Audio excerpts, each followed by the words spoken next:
Hello friends, welcome back to our YouTube channel Radio Fast Coaching Center. Here we discuss how to improve English conversation. Today we will discuss on the expression making to complain.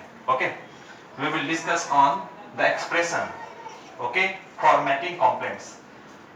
जैसा कि आप जानते हैं कि आज हम लोग discuss करने वाले हैं कि किसी भी किसी भी कंप्लेंट को एक अलग अलग तरीके से हम लोग अपनी शिकायतों को अलग अलग तरीके से रिप्रेजेंट करते हैं।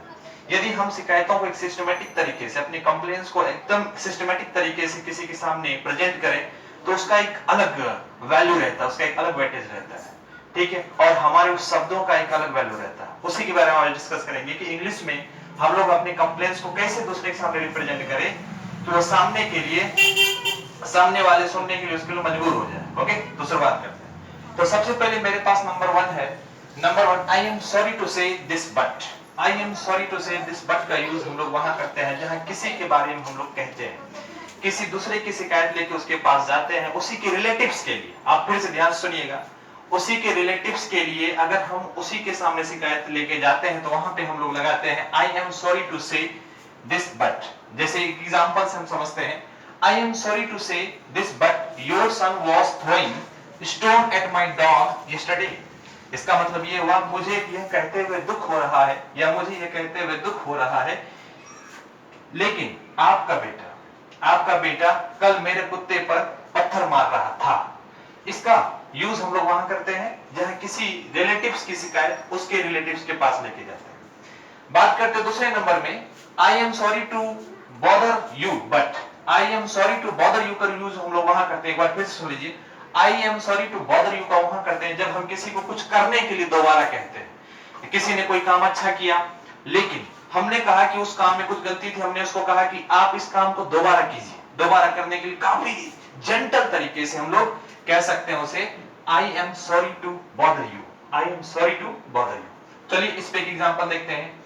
I am sorry to bother you but I think you need to revise this layout. इसका मतलब ये हुआ, मुझे खेद है आपको दोबारा तंग करने के लिए, लेकिन मुझे लगता है आपको इस लेआउट की रिवाइज करने की जरूरत है। इस तरीके से हम उससे उस काम को दोबारा ठीक करवा सकते हैं, बड़े ही जेंटल तरीके से बोल के। बात करते हैं तीसरे नंबर की, excuse me if I am not out of line but. अच्छा, excuse me if I am not out of line but का यूज हम लोग वहां करते हैं जहां कोई अपना परफॉर्मेंस दिखा रहा है और हमें फीडबैक देने की बात आती है।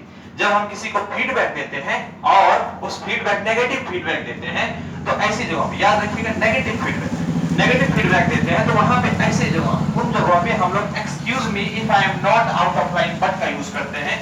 इसका मतलब ये हो गया, जैसे इसका एग्जांपल देख लीजिए, excuse me if I am not out of line but your performance has not been up to mark. Your performance has not been up to mark. मतलब इसका ये हुआ कि यदि एक्सक्यूज मी, क्षमा कीजिए, यदि मैं आउट ऑफ लाइन नहीं हूं, यदि मैं लिमिट में हूं, यानी कि मैं सीमा से बाहर नहीं हूं, तो लेकिन आपका परफॉर्मेंस अप टू मार्क नहीं है। तो ऐसी जगह पे जब नेगेटिव फीडबैक देने की बात आती है, काफी जेंटल तरीके से हम अपनी नेगेटिव फीडबैक को दूसरे को दे सकते हैं। अब बात करते हैं चौथे नंबर में, I think you might have forgotten to. I think you might have forgotten to. I think you might have forgotten to का प्रयोग वहां पे करते हैं जहां कोई व्यक्ति अपना काम भूल गया हो, टाइम से नहीं किया हो, उन जगहों पे यूज करते हैं I think you might have forgotten to. Okay, इसका मतलब होता है मुझे लगता है आप भूल गए होंगे, मुझे लगता है आप भूल गए होंगे। जैसे एक एग्जांपल देखते हैं, I think you might have forgotten to submit the report on time. मुझे लगता है आप समय पर रिपोर्ट जमा करने भूल गए होंगे। इन जगहों पे I think you might have forgotten to का यूज करते हैं। बात करते हैं पांचवें नंबर की, I regret to bring to you kind notice. यहां पर यदि हम किसी को नोटिस जारी करते हैं या फिर कोई पदाधिकारी दूसरे को नोटिस जारी करता है तो उन जगहों पे काफी जेंटल तरीके से आप अपना नोटिस किसी सामने वाले को जारी कर सकते हैं या नोटिस दे सकते हैं या वार्न कर सकते हैं उसे इस सेंटेंस के द्वारा, I regret to bring to you kind notice. Okay, जैसे इसके एग्जांपल देखिए, I regret to bring to you kind notice that you have not paid the rent for this month so far. देखिए फिर से देखिए क्या है, I regret to bring to you kind notice that you have not paid the rent for this month so far. इसका मतलब ये हुआ कि मुझे खेद है, मुझे दुख है आपके लिए यह नोटिस लाने के लिए कि आपने इस मंथ के रेंट अब तक जमा नहीं किए हैं। आप किसी को भी अपना नोटिस इस सेंटेंस के द्वारा जेंटल तरीके से दे सकते हैं। बात करते हैं 6 नंबर में। इसका मतलब होता है there may have been understanding about.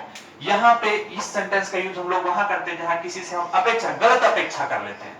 हालांकि हम जानते हैं कि हमारे एक्सपेक्ट्स वहां से पूरे नहीं होंगे, लेकिन फिर भी हमारे एक्सपेक्टेशन हमारे वहां से पूरे होने वाले नहीं, लेकिन फिर भी हम लोग वहां से अपेक्षा कर लेते हैं। तो वहां पे ऐसी जगहों पे हम लोग इसका यूज करते हैं there may have been a misunderstanding about. जैसे कि एग्जांपल की तरह देखते हैं, there may have been a misunderstanding about what we expected from your firm.